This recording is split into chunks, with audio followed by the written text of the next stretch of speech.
খালিদ বিন ওয়ালিদ রাদিয়াল্লাহু তাআলা আনহু ছিলেন ইতিহাসে এমন এক মহান সেনাপতি যিনি রণক্ষেত্রে নিজের শক্তি ও মেধার দ্বারা ইসলামের ঝান্ডা সমুন্নত করেছিলেন। মিশরের খ্যাতনামা ঐতিহাসিক আব্বাস মাহমুদ আল আক্কাদ আবকারিয়াতুল খালিদ নামক গ্রন্থে তার সামরিক ব্যক্তিত্বের পর্যালোচনা করে বলেন, সামরিক নেতৃত্বের সব গুণাবলী তার মধ্যে বিদ্যমান ছিল। অসীম বাহাদুরি, অনুপম সাহসিকতা, উপস্থিত বুদ্ধি, তীক্ষ্ণ মেধা, অত্যধিক ক্ষিপ্রতা এবং শত্রুর উপর অকল্পনীয় আঘাত হানার ব্যাপারে তিনি ছিলেন অদ্বিতীয়। ইসলাম গ্রহণের আগে উহুদের যুদ্ধে কুরাইশ বাহিনীর ডান বাহুর নেতৃত্বে ছিলেন তিনি। তার বিচক্ষণ রণকৌশলে মুসলিম বাহিনীকে কিছুটা ধরাশায়ী হতে হয়।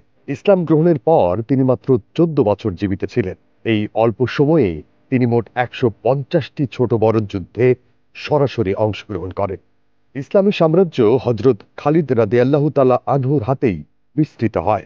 হযরত ওমর রাদিয়াল্লাহু তাআলা আনহুর শাসনামলে মুসলমান ও বাইজেন্টাইন সাম্রাজ্যের মধ্যে বিখ্যাত যে ইয়ারমুকের যুদ্ধ সংঘটিত হয়, সেই যুদ্ধের নেতৃত্বে ছিলেন হযরত খালিদ বিন ওয়ালিদ রাদিয়াল্লাহু তাআলা আনহু। তার অসীম সাহসিকতায় মুসলমানরা বিজয় লাভ করে। এই যুদ্ধে মুসলিমদের বিজয়ের ফলে সিরিয়ায় বাইজেন্টাইন শাসনের অবসান ঘটে। হযরত খালিদ রাদিয়াল্লাহু তাআলা আনহুর রণনিপুণতায় খুশি হয়ে বীরত্বের স্বীকৃতি স্বরূপ হযরত রাসূলুল্লাহ সাল্লাল্লাহু আলাইহি ওয়াসাল্লাম তাকে সাইফুল্লাহ অর্থাৎ আল্লাহর তরবারি উপাধিতে ভূষিত করেন। তিনি হযরত রাসূলুল্লাহ সাল্লাল্লাহু আলাইহি ওয়াসাল্লামের জীবদ্দশায়ও বেশ কয়েকটি যুদ্ধে অংশগ্রহণ করেছিলেন। এর মধ্যে মক্কা বিজয়, হুনাইনের যুদ্ধ, তায়েফ বিজয় ও তাবুক অভিযান উল্লেখযোগ্য। তিনি খলিফা আবু বকর সিদ্দিক রাদিয়াল্লাহু তাআলা আনহু ও খলিফা ওমর রাদিয়াল্লাহু তাআলা আনহুর খিলাফতকালেও বিভিন্ন যুদ্ধে অংশগ্রহণ করেন। ইতিহাসবিদেরা খালিদ বিন ওয়ালিদকে সমর ইতিহাসের অন্যতম সেরা সেনাপতি বলে মেনে নিয়েছেন। খালিদ বিন ওয়ালিদ 592 সালে মক্কার কুরাইশ বংশের বনু মাখজুম গোত্রে জন্মগ্রহণ করেন। তার পিতা ওয়ালিদ বিন আল মুগিরা ছিলেন বনু মাখজুম গোত্রের প্রধান। খালিদরা ছিলেন 5 ভাই আর 2 বোন। জন্মের পরপরই আরব প্রথা অনুযায়ী তাকে বেদুইন দুধমায়ের কোলে তুলে দেয়া হয়। এরপর 5 কি 6 বছর বয়সে তিনি মক্কায় ফিরে আসেন। শৈশব থেকেই তিনি ছিলেন বলিষ্ঠ গঠনের আর অসম্ভব ডানপিটে। ঐতিহ্যগতভাবেই কুরাইশদের সেরা যোদ্ধা আর কমান্ডাররা সবাই ছিলেন বনু মাখজুম গোত্রের। তাই ছেলেবেলা থেকেই তিনি ঘোড়ায় চড়া ও তরবারি, তীর, বর্শা আর বল্লম চালানো শিখতে শুরু করেন। 632 সালে নবী মুহাম্মদ সাল্লাল্লাহু আলাইহি ওয়াসাল্লামের মৃত্যুর পর অনেক শক্তিশালী আরব গোত্র খেলাফতের বিরুদ্ধে বিদ্রোহ ঘোষণা করতে শুরু করে। ফলে শুরু হয় রিদ্দাহ যুদ্ধ।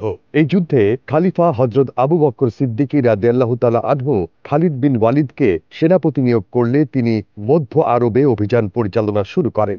ফুজাখা আর ঘামরার যুদ্ধে তিনি স্বঘোষিত নবী তুলাইহার বাহিনীকে পরাস্ত করেন।